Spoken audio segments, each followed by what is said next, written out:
And we are live. Let's start things off the right way. Xavier Crack. Boom. We're live on YouTube. We're live on iTunes. We got a new setup on here. I like this. It's kind of ghetto rigged. You guys can't see strategically placed kind of the new mic setup that I got going on here. It's actually my microphone that I was holding in the last video is now attached to my camera that's fucking broken. But it's holding it so I don't have to.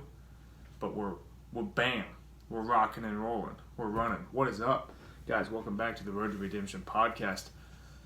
Let's start with our sponsors, shall we? Seaback Locker Coffee, you guys already know. Most of you guys, a ton of you guys are grabbing some Seaback Locker Coffee. You're using the code CAMFIT. It's perfect. I love it. You guys are sending nothing but love on the feedback, saying how you found your new favorite coffee for life, which I obviously love to hear, and I'm seeing all the pictures of it. So that's awesome. If you have not yet and you want to grab some coffee, use code CAMFIT. Go to Seaback Locker Coffee, and you guys know what it is. You guys can be a part of the salty crew, as they call them. Got Ambition Threads Co. Always, that's love, that's family. They come out with, guys, these new shirts that they just launched, and I touched my body like I'm wearing one. I'm not. Actually, okay. I thought I was wearing one underneath. Guys, these new shirts are unreal. The style that Tyler put into it and the softness of the shirt, and just like you feel like $1 million when you grab this stuff. And everyone loved the dad hat. I posted a picture yesterday of me wearing the dad hat in the mirror, taking one of my douchebag selfies. And everyone's like, dude, where'd you get that hat? I love it. Ambition Threads Co. You guys can use code CAM5 for that one. And let's talk, guys. Let's talk about movement. MVMT. Movement. I got myself a watch on the way. It should be here by the end of next week, hopefully. Or by the end of this week. As I was. The end of this week. So next podcast, YouTube should see me over there blinging and shining with my new movement watch. Guys, these things are so awesome. I mean, the style alone makes you feel like you just jumped up a tax bracket. But guess what? It's super affordable. You're going to get the highest quality watch for something that a broke ass like me can even afford. So bam. And then by using my code, it changes. They're only good for like every 3 days. Currently, right now, if you guys listen to this on the day that it drops, it's MVMT CAM. That's what it is right now. So if you're ordering it on Tuesday, that's what you can use. Other than that, you guys can always hit me up and ask what the current code is, because I don't know why they change it every couple days. You have to clear it out and make a new one, which is no big deal. But you get 10% off. 10% off the already awesome price for it. And then you get always free shipping. What the F, David Blaine? So go check out Movement, guys. I guarantee you will not be... Guys, I'm serious. When you see these watches and the sunglasses and everything else that they have, you literally feel like you just became a celebrity. You're like, wow, I look good, and I can afford this. So it may not be something you can buy every month. Some of y'all can. I know some of y'all are balling like hell, but it's something you can buy every couple months. Get yourself a new watch. Get the husband, get the wife. They've got stuff for women too.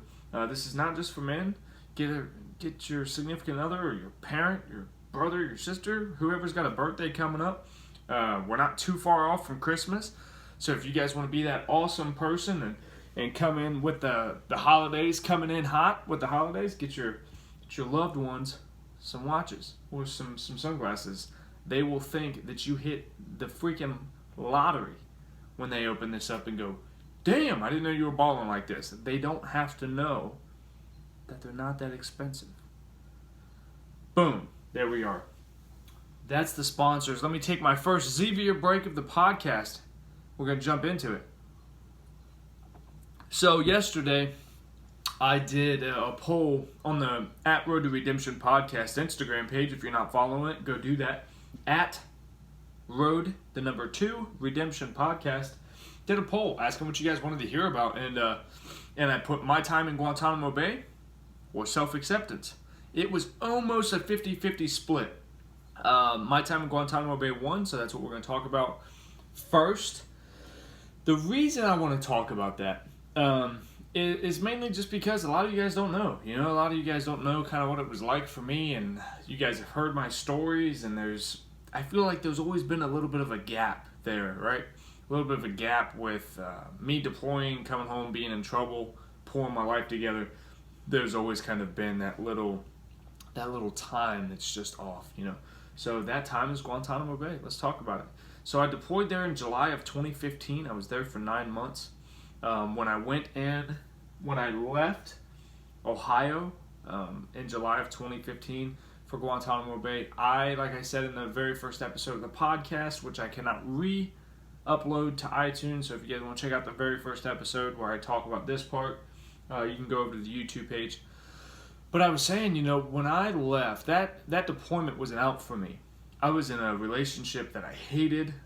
It was a very toxic relationship. I wasn't good for her. She wasn't good for me. We had gotten married way too young. It was just bad. So when this deployment came up, this was my way out. I knew that I didn't want to hurt anybody, but I knew I was never going to go home back to that family as a married man. I knew that at some point in my deployment, I was going to file for divorce. So I did. And I tried multiple times. Hey, this is not working out.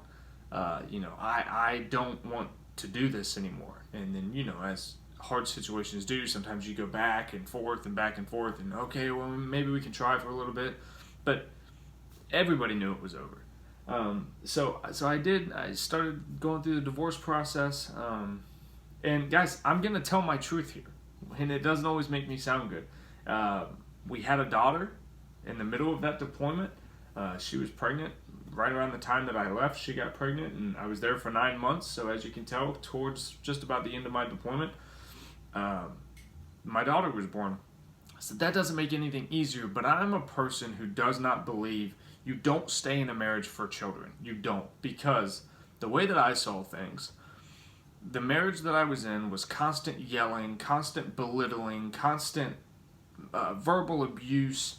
It's just very, very, very unhealthy, and I knew, man, I'm going to be a dad. I don't want to raise my kid in this situation to where it's not going to look good. It's going to look like this guy goes on deployment and leaves his wife who just had a baby. That doesn't look good to anybody. But I had to come to peace with my own self-acceptance, and I knew why I was doing things, and I knew that I was making the best decision that I could for my daughter, and I can sleep every night still knowing that I did that. So in Guantanamo Bay, as some people probably know, you are able to drink down in Guantanamo Bay. So that's what we did. While I was down in Guantanamo Bay, when I wasn't working, I worked in the detention facility. So I was a corrections officer for the detainees that are down there in Guantanamo Bay, and I'll touch into that a little bit. I really can't say. I'm not one of those guys that's like, well, I can't talk about that. There are some things I cannot talk about, and obviously I know there's limits, but it's honestly nothing that would shock you all anyway that you guys don't already know from the news. So, I was down in Guantanamo Bay. When you get down there, the first 2 weeks you're on island, you're not allowed to drink. And the first night, we opened wide up that we were allowed to drink, and we did. And go figure, got in trouble because I had a drinking issue, and I just never knew when to stop. So the rule was you had to stop drinking 8 hours prior to your shift. I stopped like 6.5 hours. I tried to do the right thing. I told my team leader at the time, hey, I'm pretty drunk, and I was supposed to stop 2 hours ago, and I didn't. He unfortunately made a poor decision. It could have been handled a little different, but he took me to our squad leader, and my squad leader brought it all the way up to the top, and I ended up getting demoted. So I went from an E4 specialist down to an E3 private first class on the very first day that we're able to drink, which if you have an alcohol-related incident on Guantanamo Bay, you cannot drink for the rest of the time you're there. Guess who wasn't about to play that game? This guy. So obviously I drank. I drank the whole time I was down there, and I drank a lot to deal with the situation that was at hand with, I was going to go through this divorce. I knew what everyone was saying about me. A ton of the members of my own family were turning against me, saying, dude, you're being a piece of shit. How can you leave your family like that. What the hell are you thinking? It's because you're down there drinking. It's because of this. It's because of that. And I was trying to tell him, no, it's really not. You know, it has nothing to do with the drinking. It's this is what I need to do to be happy, to live a life that I'm actually going to be able to live, and not want to kill myself every day. Because, guys, I actually got suicidal down in Guantanamo Bay thinking about going home to that situation. I was like, I would rather be dead than go back to that situation. And I actually hit a very, very low point when I did contemplate suicide. You know, we're on an island, and it was the middle of the night, and I was like, I could take a ferry right now, or not a ferry, but a bus ride, 15 minutes down the thing, and I could jump off this cliff and land on the hard rock and ocean, and they would never find me. You know, and it'd be all done. But that's a dark time. And that was when everyone was like, you know, I had told everyone, look, this is it. We're getting divorced. I'm done. I'm not your husband anymore. You know, but on a piece of paper it still says I am, but you need to start to come to grips with it. I have, you know, that, and that's just, it is what it is. And it sounds tough, but that's where I had to get to with it. So the all the stuff that people were saying about me and the things people were thinking about me, I just really, really let that get to me. So I started drinking a lot. Like if I was awake and I wasn't at work, I was drinking. And obviously I wasn't supposed to be. So I was catching some flack from people higher up in my unit that knew what I was doing, but was like, dude, you know, come on, you're getting, you know, like, come on, don't put me in a position where I have to say something. So then I started to try to hide it, but then some stuff just kind of started to happen, you know, inside the camps. Things got way more stressful. And let's talk about the camps a little bit. So obviously I'm a corrections officer for detainees who are, I'll say, alleged. Hold on, my dogs want to come inside. But they're alleged terrorist to the United States and other countries that the United States had found it necessary to detain these individuals for, most of them had been up there, had been in Guantanamo Bay and still for about 14 years. So these are not the best people that you want to, you know, you wouldn't choose to spend your time with them, right? They're not very good. Also, they come from a very, very different culture. You know, the Middle East is a very, and I apologize for the loudest drinkers you've ever heard. Shout out to the dogs for constantly making fucking noise while I'm trying to record this podcast. But yeah, the detainees are very hateful towards the American soldiers down there, and especially the ones that are inside the camps, because you got to remember, guys, they don't have anything else to do. That is what, you know, messing with a guard or saying mean and hateful shit, that's what they do. That's all that they have to really fill their time with. So I remember the first time I ever walked into the Sally Port, which is what we call it. It's when you walk into the block. Most people would know it as a jail block where they live. And the very first time they said, okay, you know, when we open this door, you're going to be on the block. They're going to be right there.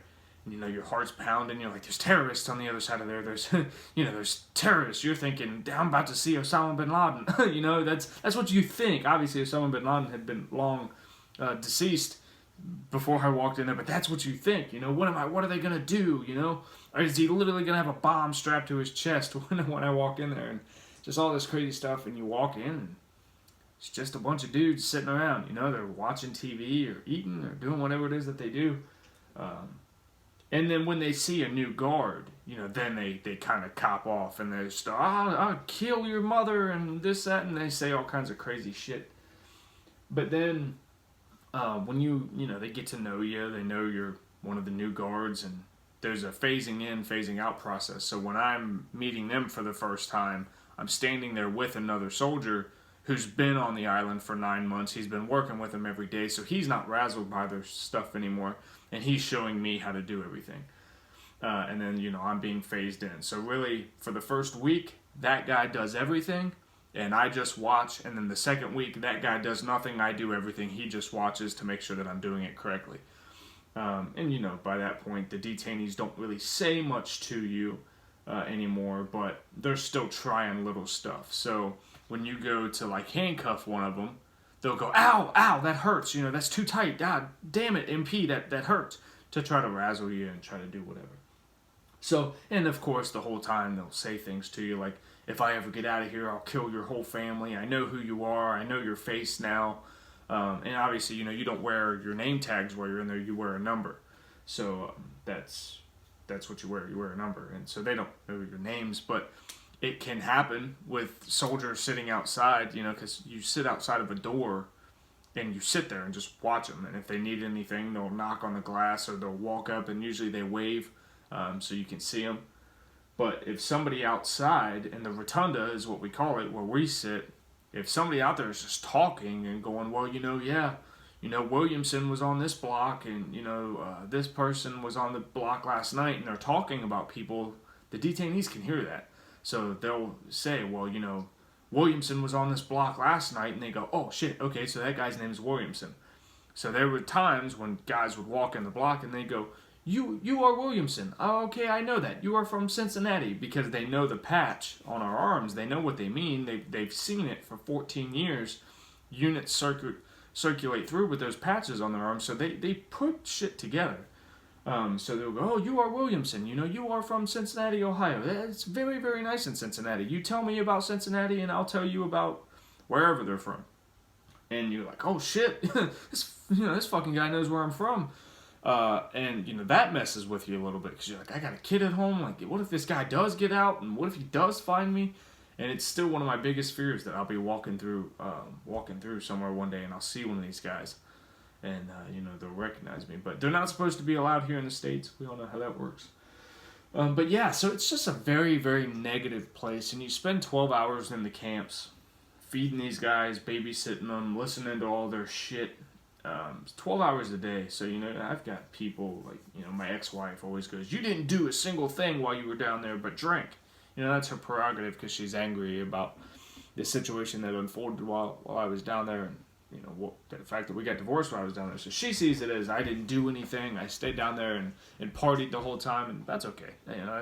She's allowed to think whatever she wants, but it was a very, very taxing thing. It's mentally, for me, it was tough.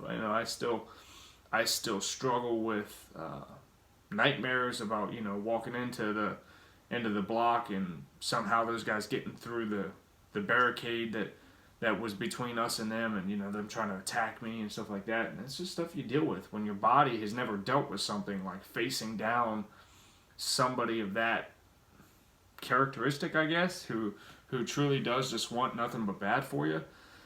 And if you're not used to that, it can do something to you. I'm a kid from Ohio that was born and raised on the west side of Columbus. I don't know about facing down a terrorist and dealing with him every day, so that was a shock to my system. And in some ways, I'm still getting used to it, but still getting used to, I guess, the fact that happened and that I went through it. And it's been almost 2 years, and I'm long removed from that situation now. But so it was a very negative place. I keep wanting to say jail. That's not what it is. It's a detention facility.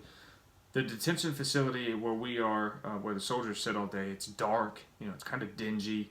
It's not dingy as in bad, but it's just dark. There's nothing, there's no sound. There's no light. It's usually very dark, especially if you work nights. They've got all their lights off because they're sleeping. So naturally, it's very dark, and you can't talk a lot. You can talk, but not much. There's nothing to do. You just sit there and you just watch these guys live their lives. And if you're on days, you interact with them a lot more. You watch them. They'll go to their classes, and they'll watch TV, and they constantly want stuff from you, and they're constantly trying to get away with stuff. Hey, will you bring me this? And it's like, no, you're not allowed to have that. And, well, come on, man, just bring me a can of dip or something. No, man, you're not allowed to have that, and this, that, and the other. And they're just always trying to play mind fuck games with you, and it can be really tough. So, it's more annoying than anything. It's not like you're going to get PTSD from a dude asking you how to, how many dates can he have with this meal, or, they'll play games. Each week they get a meal sheet, and they put what meals they want, and a guy will put that he wants a diabetic meal, and And then, you know, you bring it to him and he's like, I said I want, you know, I want the vegan meal. I don't want this crap. Get it out of here. And, you know, you have to deal with it. It's just bullcrap for guys that are being detained. But it's part of the stuff you put up with. And also, guys, it is one of the smelliest places. Like, there is no smell in the world like that of a detainee block. Like, they're not very hygienic people. And yeah, that smell is just awful. So all together, it was just a very, very negative thing. It's very hot there in Cuba. It's about 110 degrees every day with 100% humidity.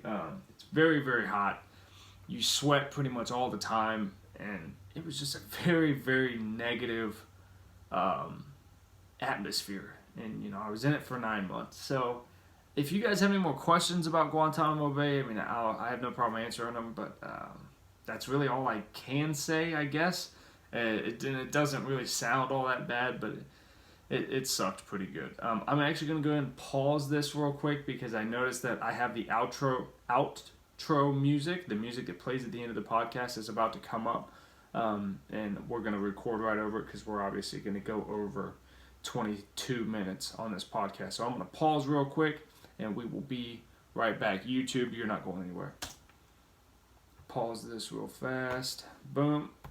Delete it. 3, 2, 1. And we're back. Sorry about that, guys. So now I want to talk to you guys about self-acceptance, right? It's something we've talked about before, knowing your worth, and that's not what we're talking about this time. I'm not asking you to look at yourself and know what you're worth to other people. I'm actually talking about almost the opposite of that, and I'm also going to talk to you today about gratitude and not being grateful for others, but others being grateful for you. So first, start with the self-acceptance. I just came off of 4 days where I completely stayed off Instagram. I liked everyone's stuff. I was going through watching your guys' stuff, but I wasn't posting anything of my own. I kept everything to myself. And I wasn't walking around looking for content like I usually was. Now again, my father-in-law is in town, so I was spending time with him. I was spending time with my wife, and it was just a very, very good 4 days. Because I had an instance where I put a video up on the news story of the Instagram, and two people that I consider to be my friends, it was about powerlifters, and I was kind of making jokes about how most powerlifters who are super strong are usually like 5'6", and you know it's harder for a guy that's 6 foot. You have farther to travel, and my legs are pathetic, and my legs are weak, and I was just kind of making fun of powerlifters. Now I did say something along the lines of, you know, a lot of the powerlifters when they bench, they'll arc their back real high on the bench, and that's just so not good for you. Well, and the next, I didn't think anything of it. I thought I was just being humorous, just being me, talking shit and doing what I do. And guys, that's who I am. You know, that's, if you ask any one of my friends, 90% of the time we're just talking shit and making jabs at each other. It's just being funny. You know, we don't mean anything by it. We're just being funny. I don't care if people powerlift. It's your life. Do what you want to do.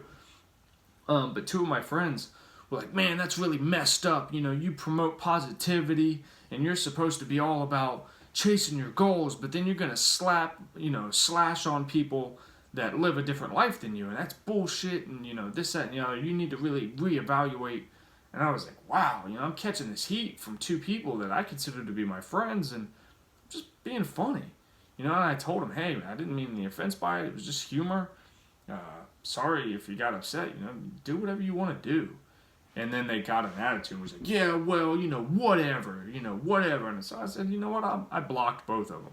I said, I don't need this shit, and I don't need to put up with it. You know, it's my page. I'll say whatever I want. And I got back on kind of with a little bit of an attitude, and I was like, guys, you know, I'm going to say what I want to say. This is my channel. I'm going to do what I want to do. And if you don't think I'm funny, you can feel free to unfollow me. But I really let that encounter really mess with me. You know, I was hurt by it. And at the time, Instagram was slashing engagement really, really bad and stuff like that. And, you know, my news stories weren't being seen and my posts weren't being shown and stuff like that. And I was just like, wow, you know, I put so much into this shit. And it doesn't feel like much of it's coming back. And if anything else, I'm catching a lot of heat right now for just putting my opinions out there. And all the while, you know, some of these Insta girls out there who just post pictures of their ass all day long, they get hundreds and thousands of likes, and they're not really trying to provide any value to anybody. I'm just trying to be funny and, you know, whatever, and I'm catching this heat. So I was like, you know what? I should not let social media hinder me and get to me that much. You know, that's not good. So I decided I was going to take a 4-day detox, and I did. And man, oh man, was that awesome. So I went through such highs and lows, right? So I'm so used to scrolling through Instagram and constantly looking, oh, hey, that's a cool place. I catch a picture in front of that and stuff. And I went, and it was kind of weird, you know, it really was almost like a detox the first day or two. Where I was like, wow, you know, I'm really not posting anything. Everything I'm thinking, I'm wanting to grab my phone and make a story about it. And I was like, no, you know, leave it alone.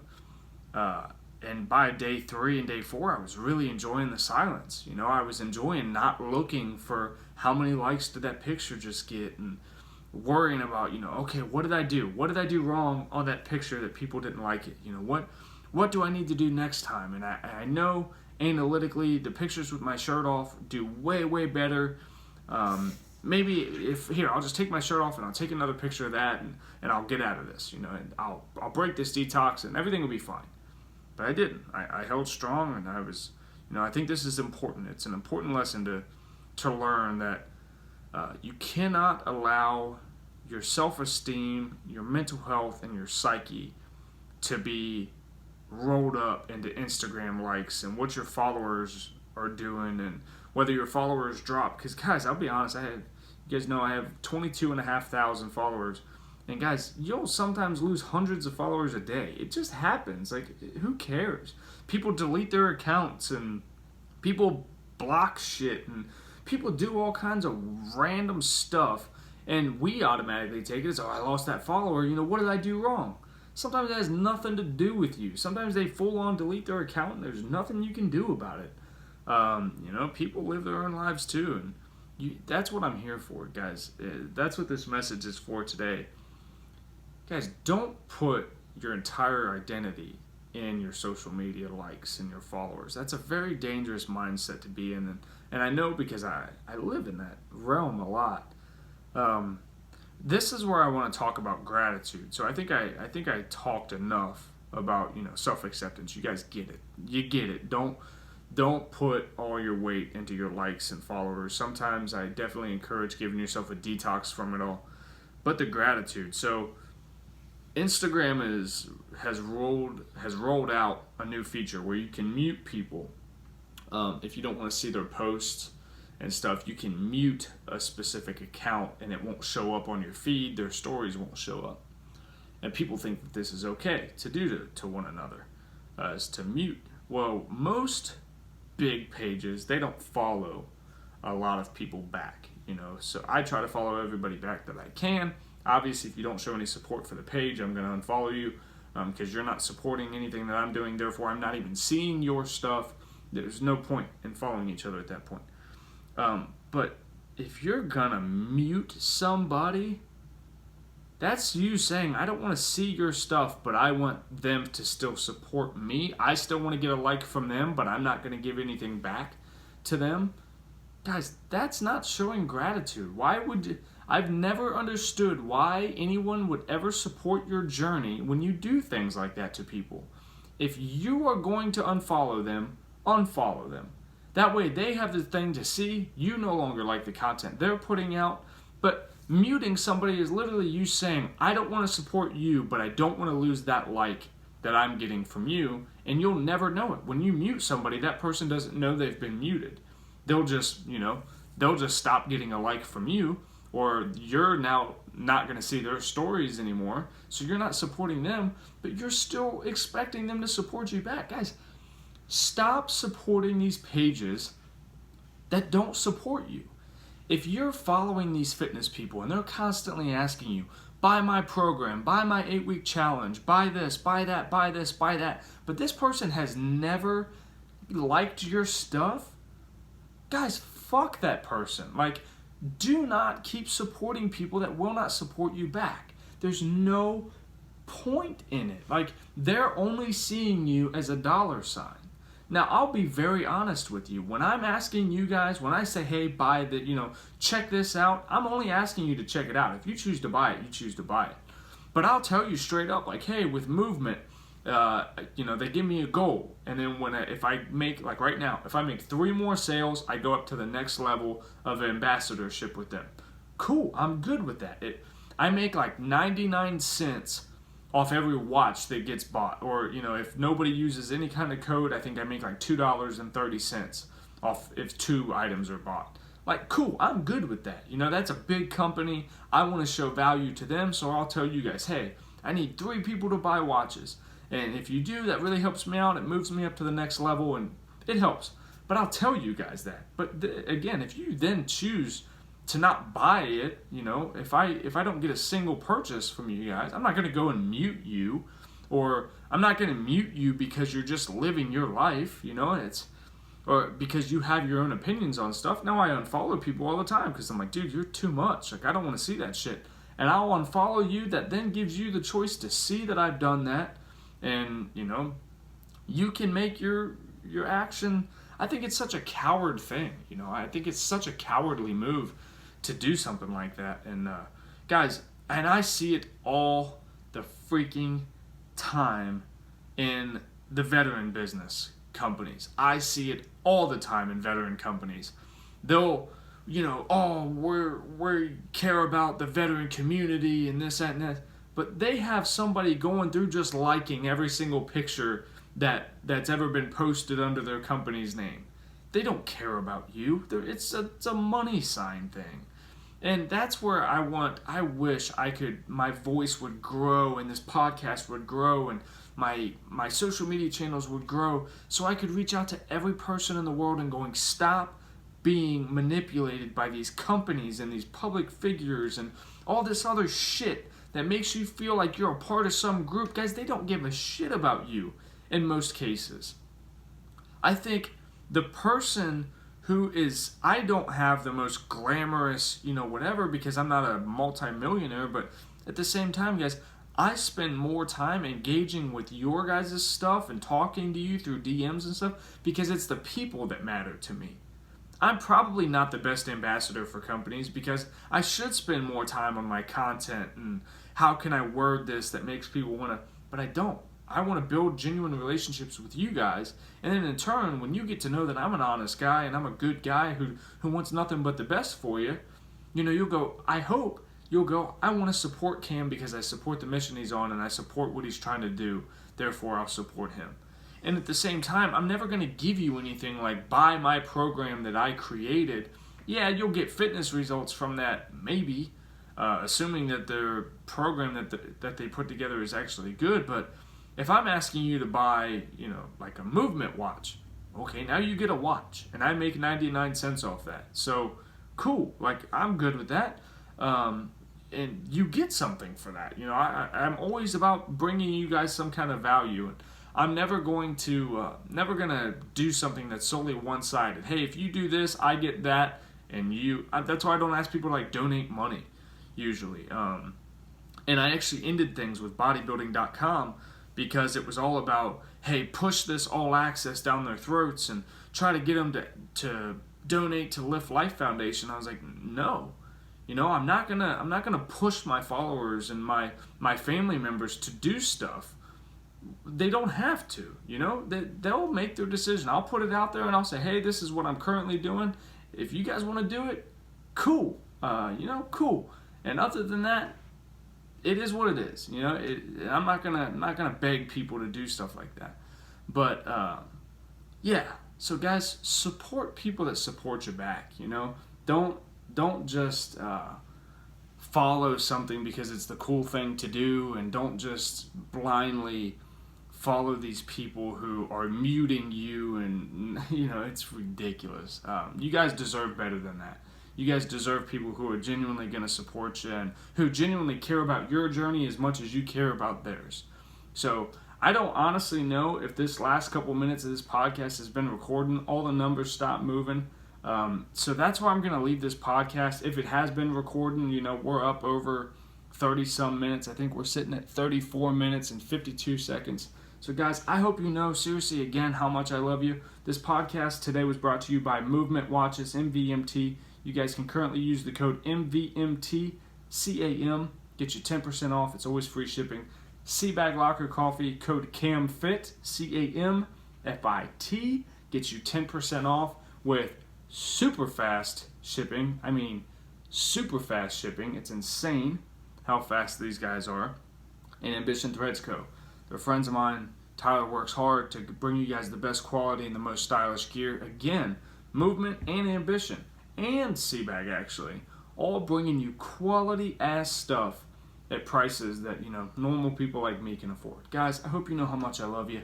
I hope that this podcast continued to record, and thank you so much for listening. If you like this podcast, please write a review, give it a 5-star rating. That's how we get seen. That's how we get bumped up in the iTunes rating, guys.